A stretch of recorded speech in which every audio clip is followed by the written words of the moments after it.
Can you really speak English without an accent? Most people think the answer to this question will change everything about their English. But here's the truth. If you're trying to get rid of your accent, that might be the exact reason you feel uncomfortable when you speak. Let me ask you something. When you speak English, do people understand you, or do you stop mid-sentence because you are worried about how you sound? Most English learners believe their accent is a problem. It is not. I've seen people with strong accents speak English clearly, confidently, and naturally. And I've seen people with almost no accent freeze every time they open their mouth. In this video, I will show you the real answer to whether speaking English without an accent is possible, and more importantly, what actually matters if you want to speak fluently and confidently. So, is it really possible to speak English without an accent? Yes, it is, but for most people, it's unnecessary, and nobody tells you that. You don't feel at English because you have an accent. You don't sound bad because your pronunciation isn't native. You sound human. Here is the truth most teachers avoid saying. Speaking English without an accent usually happens in very specific situations. You moved very young, you lived in an English-speaking country for many years, or you treat pronunciation professionally. An accent is normal. It doesn't mean your English is weak. It means your brain learned another language first. And that's not a problem unless you turn it into one. The real problem is this belief. If I don't sound native, I shouldn't speak. That belief kills confidence. That belief creates silence. That belief stops fluency before it even starts. Accent is not a skill issue. It's an expectation issue. And once you accept that, everything about speaking English becomes lighter. You stop trying to erase yourself, you start trying to communicate. And that's where real fluency begins. Accents versus clarity. This is where most people get confused, and honestly where a lot of unnecessary stress comes from. When someone says, I want to speak English without an accent, they are usually not really talking about accent. What they actually want is to be understood easily.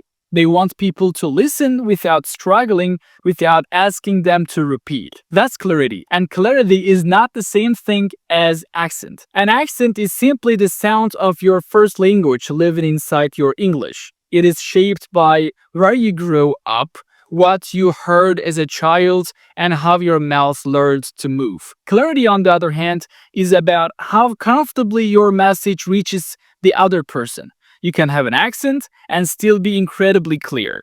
You can also sound almost native and still be confusing. We see this all the time. You meet people from all over the world with different accents and you understand them perfectly.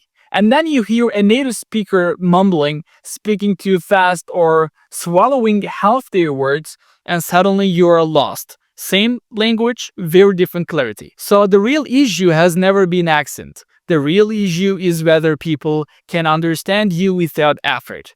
The problem is that many learners believe accent is the enemy. They think if they don't sound native, they are failing. And that belief creates pressure. They start monitoring every sound, every vowel, every consonant. They tense up, they hesitate, they speak less. Ironically, the more they try to fix their accent, the worse their communication becomes. Meanwhile, confident speakers with noticeable accents keep talking. They focus on meaning, not perfection. Their pronunciation improves naturally because they are relaxed and consistent. Over time, their speech becomes smoother, clearer, and more fluent, even if their accent never completely disappears. And here is a truth people rarely say out loud. Most real-life communication doesn't reward perfect accents. It rewards clarity and confidence. In meetings, presentations, exams, and interviews, no one's counting your vowels. They are listening for ideas. They want to follow your thoughts easily. They want to feel that you know what you're saying. When you shift your focus from how do I remove my accent to how do I make my English easy to understand, everything changes. You stop fighting your voice, you start working with it, and that's when real progress begins. Because sounding clear is powerful, sounding confident is memorable. And sounding human with an accent is completely normal. Real life proof. Let's talk about real life. Not textbooks, not perfect pronunciation videos, not unrealistic expectations.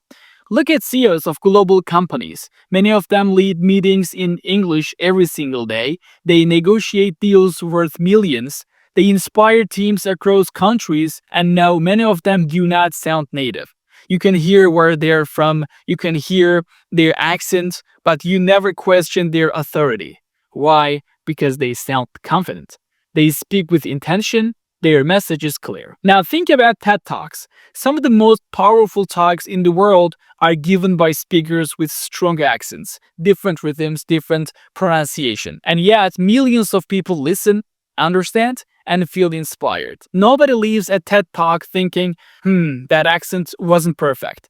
People leave thinking that idea changed how I see the world. The same goes for academics. Professors teaching at top universities, researchers presenting complex ideas, experts explaining difficult concepts. Many of them speak English as a second or third language. Their accent is there, it doesn't disappear, and it doesn't stop them. What matters is how confidently they explain their ideas, how clearly they guide you through their thinking. Here's the pattern you will notice if you really pay attention. They don't sound native, they sound confident. They don't pause because they are afraid of mistakes. They pause because they're thinking. They don't apologize for their accent, they own their voice.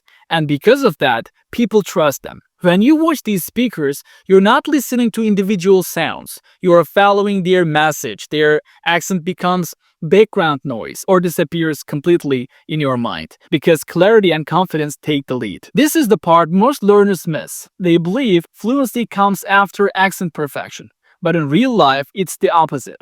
Confidence comes first, communication comes first, accent becomes less important the moment your message lands. So if people who run companies, shape ideas, and educate the world can speak English with an accent and still command attention, then ask yourself, what's really stopping you? It's not your accent, it never was. The main obstacle is mental. Most people don't stop because of their accent. They stop because they're afraid of being judged. That fear is quiet, but it is powerful. It shows up right before you speak, right when you open your mouth. That tiny voice that says, what if I sound stupid?